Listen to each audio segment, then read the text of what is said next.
Hello everyone, magandang morning po sa inyo lahat. Today po is Tuesday and marami po tayong gawain, marami tayong ganap-ganap ngayong umaga, no?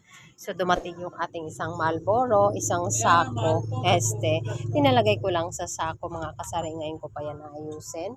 Kung ano-ano mga yan kasi yung crate na yun sa ilalim is empty na yung ating Marlboro. And ito yung mga natira natin na mga cigarettes. And ito yung bago nating order. And ito yung ating bagong babayaran naman this coming January 9, 2024 amounting to 18,172. So yun ang ating babayaran. Doble order tayo ngayon kasi magpapasko. And hindi sila darating next 2 weeks. So another 2 weeks. So that would be 28 days ang count. So January 9 na ang kanilang balik. And yun ang ating babayaran. So ito yung ating order. May ba tayong mga kulang sa ating tindahan. And yung ating mga suka doon, ayan focus natin, wala nang suka dyan. So yun ang napansin ko. And dito rin sa itaas, wala nating mga noodles, empties na. So kaya nagpapabili tayo. And meron tayong isang box dyan, another box, meron tayo dito. And yung next natin na project is yung ating rice kasi konti na lang. So magpapahanap tayo ng murang supplier kasi mataas na ang rice sa kinukuhanan natin na supply. So dito mga kasari, unahin ko munang i-hold sa inyo yung ating mga sigarilyo. Kumuha pala tayo dyan ng pila ba to? 13.2 rims. Ayan. So eto, kumuha na tayo ng isang Chesterfield na white. Isa lang kinuha ko kasi madalang lang yan. Pero yung pula natin ay mabilis maubos. So meron tayo dyan 3 rim. Ayan, 3 rim. And meron tayo dyan ditong Marlboro na pula. 4, meron tayong 3 lights. Ayan, kukunin ko ito mamaya, tatanggalin ko kasi baka magtaka kayo, talaga nakasako. Grabe si Jenny Store. Ang Marlboro niya nakasako. Kasi sinasako natin para hindi ispatan ng mga makakati ang mata sa daan. Alam nyo kasi mga kasari, kwento muna tayo. Bakit ba siguro taka kayo kung bakit ko pinasako ang aking Marlboro? No, kasi iniiwasan kong makita sa mga taong mga makakati ang mata. Dahil maraming mga taong makati ang mata ngayong araw ng December, month of December. So as we all know, lahat naman tayo alam natin na taghirap ngayon, no? Kaya nga medyo matumal ang ating tindahan kasi nga taghirap. Taghirap ngayon. Medyo hindi masyado maraming pera ang tao. Kaya yan tinatago natin dahil ayan empty na. And yun kasi doon natin nilalagay mamaya. Kasi nga mga kasari, ganito yung kwento. Magkwento muna tayo bago tayo mag-hold sa ating mga paninda. Sabay kwento na rin, sabay hold. So eto mga kasari, ganitong kwento. Dito kasi sa amin, ayan, enjoy watching muna. Makinig na muna sa kwento ni Madam. Dito kasi sa amin mga kasari, alam nyo naman kapag alas 2, patay na oras yan. Ito talaga makinig kayo dito kasi kapupulutan ito ng aral. Baka maligaw sa inyo ang taong makati ang mata. So eto mga kasari, pagka kasi mga 2 o'clock, alam niyo naman pag 2 o'clock, speaking of 2 o'clock, tayo naman ay napapagod na dahil starting in the morning, marami tayong ginagawa, nag-aayos, naglilinis, nag-inventory, and naglilista sa mga kulang-kulang sa ating paninda. Kaya tayo ay ngayon ay nakapamili na dahil yun ang ating ginagawa. Daily routine natin yan, araw-araw yan mga kasari. So ngayon, pagdating ng 2 o'clock, 1 o'clock, syempre pagod na tayo. Dahil sa dami na nating ginaayos, ginagawa at marami pang mga namimili. So ngayon dahil pagod ka na, 2 o'clock, ano bang gagawin mo? Kundi hihilay-hilay ka na sa sarili mong chair, sa paborito mong upuan, at medyo pagod ka na, so pipikit-pikit na ang mga mata mo. Oy mga kasari, huwag mong tuluyang ipikit-pikit ang mga mata mo ngayong magpapasko kasi maraming mga mata na medyo makate at mapula ngayong araw ng December. So actually mga kasari, nag-i-start na sila. So meron nang nabiktima dito sa amin, medyo sa unahan lang, doon lang Doon lang sa may unahan namin dyan, sa lagpas-lagpas doon, merong tindahan dyan na kagaya din sa akin, pero open. Ayun. So, nakatulog siya and dahil nakatulog siya, hindi niya ginawang unan ang kanyang bag, nawala yung kanyang bag, nawala yung kanyang mga benta. So, lahat ng nasa kaha, wala naubos yung kanyang benta and kanyang bag. So, balita daw, ang laman ng bag niya is dahil mamimili siya dapat nasa 20,000 plus and yung kanyang benta of course ay nadali din. So, dahil dyan sa Makati ang mata, dahil nga taghirap ngayon, kaya beware mga kasari. Kaya yon isiningit ko to para kasi hindi ko naman gusto na lahat-lahat na lang tayo ay mabibiktima ng mga makakating mata sa paligid. Kaya nagtaka kayo kung bakit nakasako ang aking sigarilyo. Dahil ang sigarilyo na yan is very sensitive sa mga eyes ng mga people, ng mga makakating mga kamay. Ayan. So yun no, speaking of that, dapat, kasi dito rin sa amin is tatlo rin ang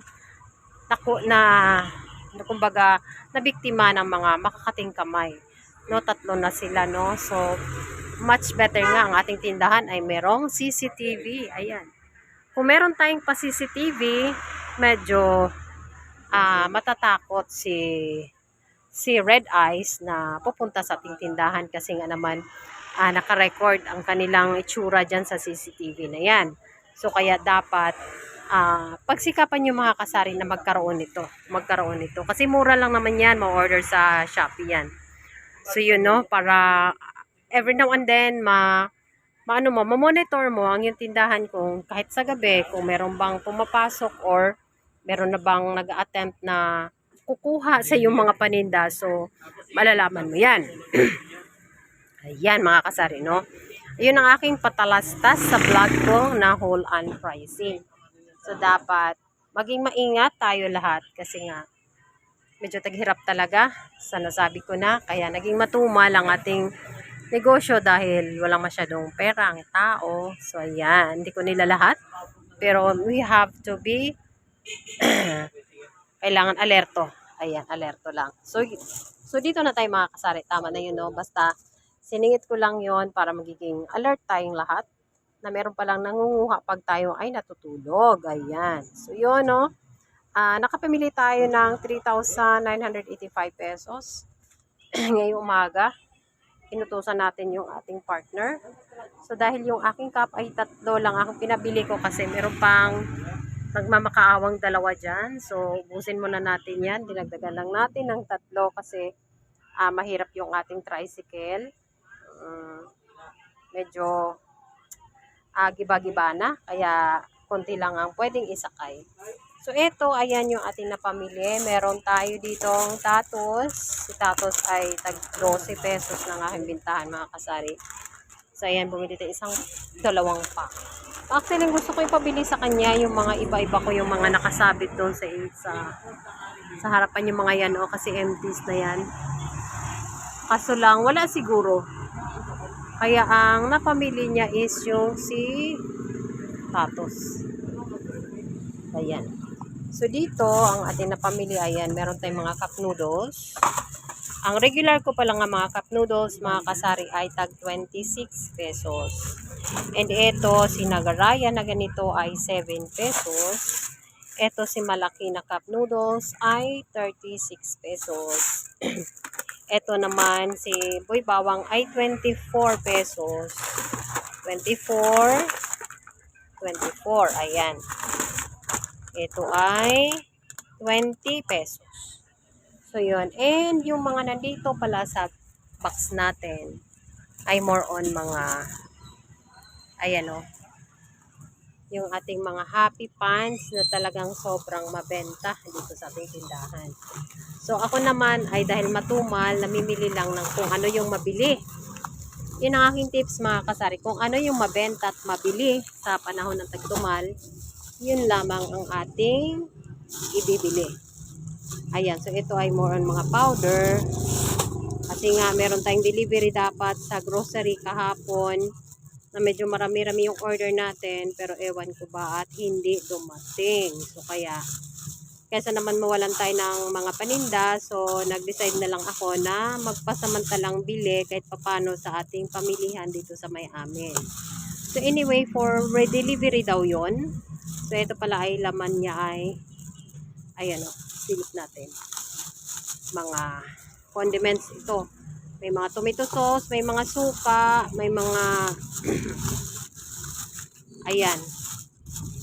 Ito, may mga patis. Ayan, so yun yung laman ng plastic na yan. And meron tayong kakaunting dilata dito, mga kasari. Yung mga kulang na mga dilata natin. Like yung etong mga maliliit na ganito. So, mas prefer na si customer na mabumili na lang ng maliit na item kasi medyo makamura sila. So, yun. Umintahan ko doon ay 30 pesos. Ito naman ay 42 pesos. Si luncheon meat. And ayun yung mga iba-iba pa nating mga paninda yan. Dito like, eto, may biplop din. Ito ay 26 pesos. So yung mga yan ang laman dyan. Andito naman is yung nagkulang tayo ng kape. Kaya kung ano yung kulang, siyang mabilis nating ipamili. Ayan, meron tayo dito. Eto. Pagpasensyahan nyo na ang aking pag-haul. Magulo pero ganito lang yun kasi one hand tayo mga kasari. Ayan, meron tayong creamy white. So, 15 pesos. And ito, the original ay bentahan ko ay 14 lang. So, mas mahal si Nescafe Creamy White compare kay original Nescafe. So, dito, meron tayong asukal. Speaking of asukal, ang dami kong order nito sa grocery. Pero hindi dumating. So, nagpa-partial tayo ng 3 kilo dito na brown. Kasi yung ating asukal, mga kasari, pakita ko sa inyo, ay puro lamang mga puti. Puro refined. So, yung mga refined na yan, ayan. So, yung aking refined pala is 1/4 dyan ay 25 pesos. So, balik tayo dito. So, ayan. So, nagpabili lang tayo ng pansamantala muna na brown. 3 kilo yan. And yung mga iba nating Gatorade kasi umorder ako nito sa grocery ng isang pack talaga. At na-dismaya ako at hindi na i-deliver kahapon. So, nagkulang tayo ng ating paninda tuloy. So, eto, ayan, yung laman naman nito. Eto, meron tayong Mang Tomas, ayan. And meron tayo dito mga pineapple na Del Monte. Ito, sobrang daming order ko nito. Haul ko sa inyo kapag dumating si grocery. Kasi more on grocery tayo, pero meron akong i-reveal sa inyo tungkol yan kay grocery next ko na vlogging. Ayan o, so para maging aware din kayo na meron palang ganon na ugali ang grocery. So ayan.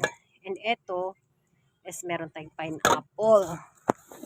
So yun yung napamili natin mga kasari, no? Ngayong araw ng Martes. So yan ay ating aayusin at ilagay natin sa ating mga lalagyan dyan na mga kulang-kulang natin ng mga paninda kasi the more na mas maraming paninda, mas masaya. Masaya ang tindahan, mas maraming benta. So yun yung aking tips and ideas dito sa aking tindahan. So ayan yung ating mga stocks. Kailangan natin i-keep itago sa mga red eyes. So yun guys, thank you so much for watching and yun lang aking share ngayong araw ng Martes. So ano pa bang masasabi ko? Happy selling sa ating mga pakasari-sari store owner dyan. And ingat tayo palagi, laging itago yung ating benta. Lalo na yung ating mga cellphone. Lalo na yung ating mga gadgets at kung ano-ano pa na mahahalagang bagay. Dapat itago at huwag ipakita sa mga matatalim ang mga mata. Thank you so much guys for watching and see you again on my next video. Bye!